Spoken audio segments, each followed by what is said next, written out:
Hello all, welcome to our channel. ఈ క్లాస్లో వచ్చేసి మనము 7th క్లాస్ సైన్స్కి సంబంధించిన 14th లెసన్ గురించి చూద్దాము.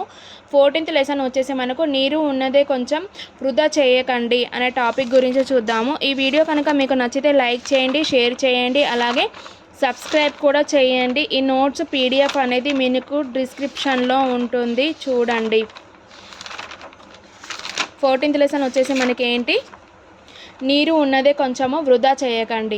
భూమిలో ఉన్న మొత్తం నీరు వచ్చేసి మనకు 100% అనుకుంటే మహాసముద్రం వచ్చేసి 97% నీళ్ళు ఉంటుంది. అలాగే గ్లేసియర్స్ మరియు ధ్రువ ప్రాంతంలో మంచు ప్రాంతంలో వచ్చేసి 2% వాటర్ ఉంటుంది.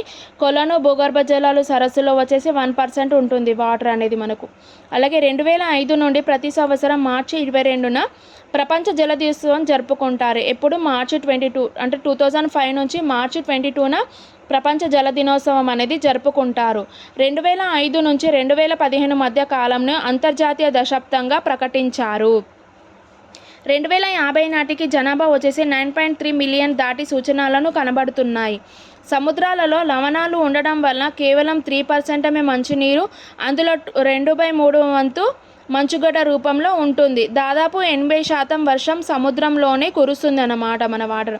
మురికి నీరు అంటే ఏంటి, ఇళ్ల పరిశ్రమల, ఆసుపత్రులు, కార్యాలయాల నుంచి విడుదలైన వృధా నీటిని ఏమంటారంటే మురికి నీరు అని అంటారు. అలాగే జీవ సంబంధ మలినాలు వచ్చేసి మానవ విసర్జితాలు, జంతువుల నుండి వెలువడే వ్యర్థ పదార్థాలు, నూనెలు, ఎరువులు, క్రిమిసంహారక, కలుపునాశనులు, పండ్లు, కూరగాయలు, చెత్త, ఇవన్నీ జీవ సంబంధ మలినాలు అన్నమాట. నెక్స్ట్ అకర్బన సంబంధ మలినాలు వచ్చేసి మనకు నైట్రేట్, ఫాస్ఫేట్, క్రిమిసంహారక మందులు. సూక్ష్మజీవులు, బ్యాక్టీరియల్ అంటే ఏంటి, కలరా, టైఫాయిడ్ విరచనాలు చేసే సూక్ష్మజీవులు ఉంటాయి.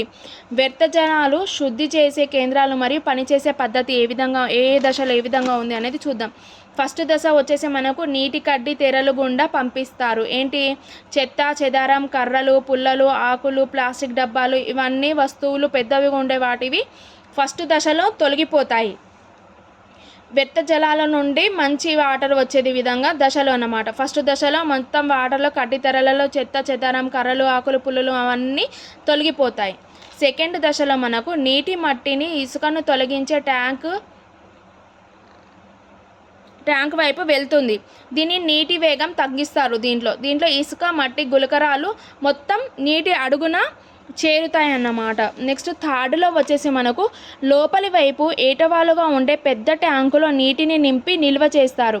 ఇది ఘన రూపంలో ఉండే విసర్జకాలు అడుగులకు చేరుతాయి. ఏంటి, అడుగులకు చేరికిన తర్వాత దానిని స్క్రాపర్తో తొలగిస్తారు. అంటే ద్రవరూప మురుగు అని అంటారు. ఏంటి, స్క్రాపర్తో తొలగించడం ఏంటి, ఇప్పుడు పెద్ద పెద్ద ట్యాంకులలో నీటిని నింపిన తర్వాత అది మొత్తం కింద కూర్చుంటుంది కదా, దాన్ని స్క్రాపర్తో తొలగించేస్తారు. దీనిని ఏంటారంటే ద్రవరూప మురుగు అని అంటారు.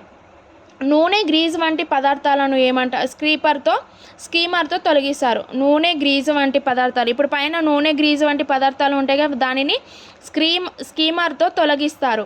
ఈ విధంగా శుద్ధి చేసిన నీటిని నిర్మలమైన నీరు అని అంటారు. నెక్స్ట్ 4వ దశలో ఏం చేస్తారనంటే మురుగును వేరేక ప్రత్యేక ట్యాంకులో బదలాయిస్తారు.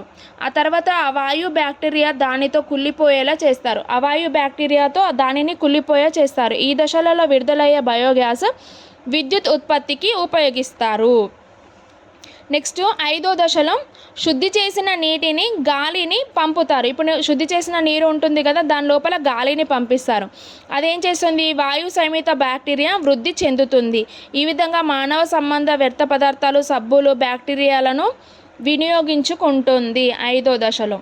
నెక్స్ట్ 6వ దశలో కొన్ని గంటల తర్వాత నీటిలో తేలియాడే సూక్ష్మజీవులు ట్యాంకు అడుగు భాగంలో చేరి క్రియాశీల మురుగుగా మారుతుంది. ఈ క్రియాశీల మురుగులో 7వ దశలో ఏంటి, క్రియాశీల మురుగులో దాదాపు 97% నీరు ఉంటుంది. ఆ నీటిని ఇసుక పర్రలతో, యంత్రాలతో తొలగిస్తారు. ఎండిన మురుగును ఎరువుగా నేలలో పోషకాలలో పెంపొందించడానికి ఉపయోగిస్తారు. ఎండిన మురుగును ఏ విధంగా నేలలోని పోషకాలను పెంపొందించడానికి ఉపయోగిస్తారు.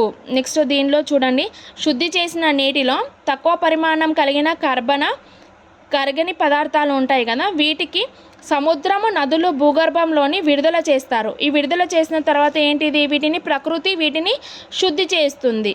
ఈ విధంగా నీటిని క్రిమిరహితం చేయడానికి ఓజోను, క్లోరిన్ అనే రసాయనిక పదార్థాలను, వాయువులను పంపుతారు. తర్వాత నదుల్లోకి భూగర్భంలోకి విడుదల చేస్తారు. ఈ విధంగా వ్యర్థ జలాలను శుద్ధి చేసే కేంద్రాలుగా పనిచేసే పద్ధతులు ఉంటాయి. అలాగే నీటిని శుద్ధి చేసే పద్ధతులు ఏవేవి అని అంటే జైవిక పద్ధతి, రసాయనిక పద్ధతి, భౌతిక పద్ధతి.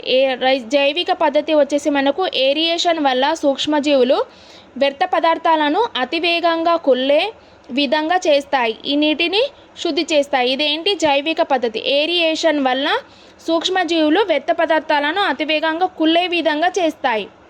ఏరియేషన్ వల్ల ఏంటి సూక్ష్మజీవులు వ్యర్థ పదార్థాలను కుళ్ళే విధంగా చేస్తాయి. ఈ నీటిని ఏంటారు జైవిక పద్ధతి అంటారు. రసాయనిక పద్ధతి వచ్చేసి క్లోరిన్ బిళ్ళలు, ఓజోన్ రసాయనిక ఉపయోగించి నీటిని శుద్ధి చేయడం రసాయనిక పద్ధతి. భౌతిక పద్ధతి వచ్చేసి మనకు ఇసుక సున్నపురాలను పొరలు పొరలుగా ఏర్పాటు చేసి నీటిని శుద్ధి చేసేవి. ఇసుక సున్నపురాలను పొరలు పొరలుగా ఏర్పాటు చేసి నీటి ఆవిరిని శుద్ధి చేసేది ఏంటి భౌతిక పద్ధతి. నెక్స్ట్ మెదక్ జిల్లాలో నల్ల వ్యాలీ అనే వన రక్షణ సమితి ఉంది. ఇది 1993లో 600 మందితో ఏర్పడింది. ఇది మెదక్ జిల్లాలోని నల్ల వ్యాలీ అనే వన రక్షణ సమితి. ఈ నల్ల వ్యాలీ అటవీ ప్రాంతంలో 310.40 హెక్టార్ల భూమిని వన సంరక్షణ సమితి సభ్యులను కేటాయించారు. దీనిలో వన సంరక్షణ సమితి అటవీ ప్రాంతంలో ఇంకుడు గుంటలు నిర్మించారు. ఏంటి వన సంరక్షణ సమితిలో అటవీ ప్రాంతంలో ఇంకుడు గుంటలను నిర్మించారు. దీని ఎన్ని హెక్టార్ల భూమి అని అంటే 310.40 హెక్టార్ల భూమిని ఉంది అన్నమాట. సభ్యులను కేటాయించారు.